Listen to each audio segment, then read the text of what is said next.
শুধু যে সেই প্রোমো কোড দিয়ে 1xBet অ্যাকাউন্ট খুলে লাভ হবে তা নয়, প্রতিদিন ফ্রি বাজি ধরতে দরকার অফিসিয়াল প্রোমো কোড। আমাদের স্ক্রিনে দেওয়া প্রোমো কোড দিয়ে অ্যাকাউন্ট খুলতে পাবেন প্রতিদিন ফ্রি বাজি ধরার সুযোগ। তো চলুন দেখিয়ে দিচ্ছি কিভাবে একটি সম্পূর্ণ ভেরিফাইড 1xBet অ্যাকাউন্ট খুলবেন।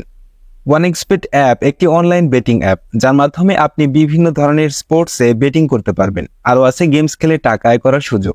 যাদের ফোনে 1xBet অ্যাপটি নেই তারা যে কোনো ব্রাউজারে গিয়ে অ্যাপটি ডাউনলোড করে নেবেন। এখানে স্ক্রিনে দেখতে পাচ্ছেন লগ ইন এবং রেজিস্ট্রেশন নামে দুটি অপশন আছে।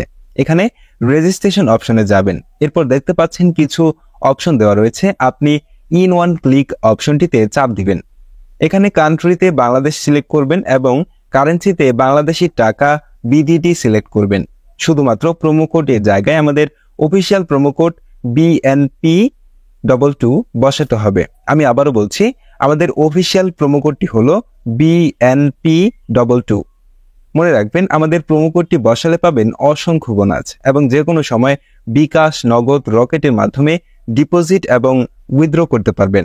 প্রোমো কোডটি বসানো হয়ে গেলে নিচের খালি ঘরটিতে টিক চিহ্ন দিন, এরপর রেজিস্টার বাটনে ক্লিক করুন।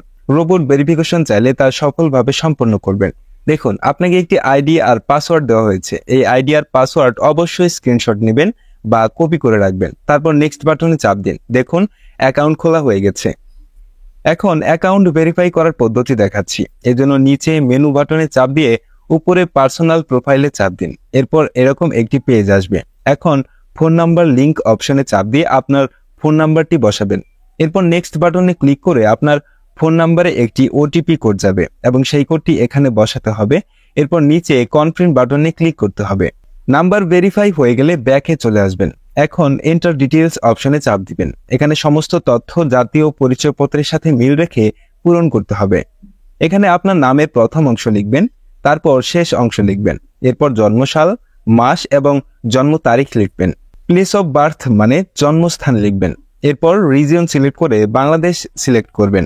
এরপর সিটিতে ঢাকা এবং রেসিডেন্সে আপনার জেলাটি লিখবেন। ডকুমেন্ট টাইপ সিলেক্ট করে ন্যাশনাল আইডি সিলেক্ট করবেন এবং সিরিজের ঘরে 1 লিখবেন।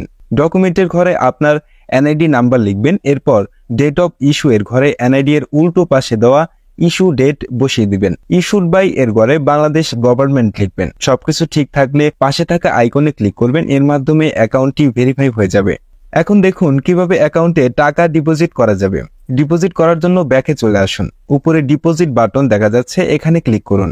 আপনারা দেখতে পাবেন এখানে টাকা ডিপোজিট করার অনেকগুলো অপশন রয়েছে। তো আমি আপনাদেরকে দেখিয়ে দিচ্ছি কিভাবে এই পেমেন্ট মেথডের মাধ্যমে ডিপোজিট করবেন। আমি একটি অপশনের উপর ক্লিক করলাম। এখন এরকম একটি পেজ দেখতে পাবেন। এখানে আপনার ইচ্ছে মতো টাকা ডিপোজিট করতে পারবেন। এখন কোন নম্বরে টাকা পাঠাবেন সেটা ভাবছেন? উপরে দেওয়া আছে নগদ ওয়ালেট নম্বর। এখান থেকে নম্বরটি কপি করে নেবেন। আগেই জানিয়ে রাখছি, এই নম্বরটি প্রতিবার পরিবর্তন হয়, তাই টাকা ডিপোজিট করার আগে নাম্বারটি কপি করে নেবেন। নম্বর কপি করা হলে নগদ অ্যাপে চলে যাবেন এবং ক্যাশ আউটের মাধ্যমে কপি করা নম্বরে টাকা পাঠাবেন। টাকা পাঠানো হলে এরকম একটি পেজ চলে আসবে। এখান থেকে ট্রানজ্যাকশন আইডিটি কপি করে অ্যাপে ফিরে আসবেন এবং যে নম্বর থেকে টাকা পাঠিয়েছেন তা লিখবেন। পরবর্তী অপশনে আগেই কপি করা ট্রানজ্যাকশন আইডিটি লিখবেন। এরপর কনফার্ম বাটনে ক্লিক করবেন এবং এর মাধ্যমে আপনার অ্যাকাউন্টে ডিপোজিট সম্পন্ন হবে। কিছুক্ষণ অপেক্ষা করলে আপনার অ্যাকাউন্টে টাকা জমা হবে। তো বন্ধুরা, আজকের ভিডিওটি এখানেই শেষ করছি। ধন্যবাদ সবাইকে।